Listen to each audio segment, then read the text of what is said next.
Chapter 249. Here, Oni Oni. With what's pretty much perfect timing, there's an off-campus exercise, and I allow Vampire Girl to participate. The location is inhabited by low-level monsters, in other words, a beginner-oriented level training ground. The monsters of this world are categorized by different danger level ranks, and there should be only monsters around danger level E at the forest, which serves as the training ground. For danger level E, that's equivalent to the frog from the Outer Great Labyrinth, and no matter what, they're not going to give the current Vampire Girl a hard fight. For these danger levels, it appears that humans were the first to establish it, the criterion being that if 6 adventures are equivalent to a single monster, that declares the level, apparently.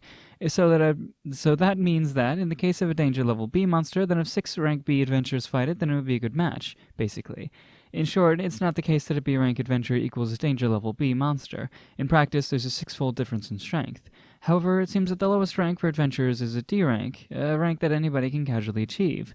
Thus, if ordinary person decides to register, then from that day on they can call themselves a rank D adventurer with just that. For that reason, for the strength of monsters of rank D and lower, the ranking is generally just for show. After all, there's a large gap in actual strength between a freshly minted D rank adventurer and a properly trained D rank adventurer amongst the rank D adventurers, because there's many fake adventurers who make a living by collecting medicinal plants without fighting monsters. They're not really considered to be that reliable. Well, though I begin by saying that, for adventurers raised to a particular rank, there's also a difference in strength compared to those who are on the verge of rising to the next rank, so this is all just by an approximation, okay? It's all just an approximation, okay? Yikes.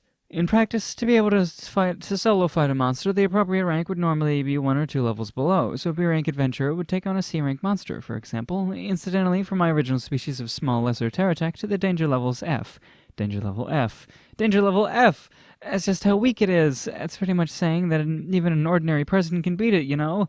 Let's return to the main subject. In the forest, Vampire Girl continues to hunt. Her face is clearly showing that she's dissatisfied. Sure enough, she seems unhappy that the monsters are just so weak that there's no resistance. I've heard what Maris said, but for what a vampire desires from battle, it's not to trample over them, but the desire to have a good fight with an equal or stronger opponent, or so it seems. Considering that, these danger level E-class monsters are not fit to be the current Vampire Girl's opponents. Well, be at ease, since I have already prepared a perfectly suitable opponent. Ogre-kun, whose path I've been indirectly guiding, has arrived at the forest. I can't use appraisal, so I don't know how far Ogre-kun's status has grown to. It's now grown to. Or rather, it might be wrong to call him Ogre-kun now. He's evolved, maybe because he's been slaughtering repeatedly, but I guess his level rose enough for him to evolve. His well-built body has become smaller, and now he's become the same size as a human. However, even though his body has become smaller, the amount of strength packed within it has increased. In my opinion, it's about the same as Vampire Girl. With those horns growing on his forehead, he should be called an Oni. What surprises me is Oni-kun's face. When I wonder where I've seen it before, I realize it's Sasajima-kun. From Wakabahiro's memory, Sasajima-kun should be on good terms with Yamada-kun and Oshima-kun, who are currently in the Human Academy. I have many memories of those three talking together. Though I had known that Oni-kun was a reincarnator, I hadn't known who he was, though. Both Yamada-kun and Oshima-kun were concerned about Sasajima-kun's whereabouts, and I've asked Sensei about him several times. I'd gotten the feeling that Sensei actually knew about Sasajima-kun. Did she figure it out while he's rampaging through the human territory, I wonder? If I combine the reincarnators in the Elf Village with the reincarnators in the Human Academy, I could have figured out it was probably by calculating back. I guess so. Thinking that way, it was possible to figure out who Oni-kun was by process of elimination, you know? Though rather than that being that I didn't know, it's more like I wasn't interested in knowing, I guess. Well, I don't really care who Oni-kun really is. What I care about is why he's gotten the same faces in his previous life. When I became an Arachne, I had Wakabahiro's face, though, so maybe it's that when a monster evolves into a more humanoid form, their face becomes how they imagine it to be. That being the case, I could then accept that my own face gained the form that I was most familiar with in my previous life.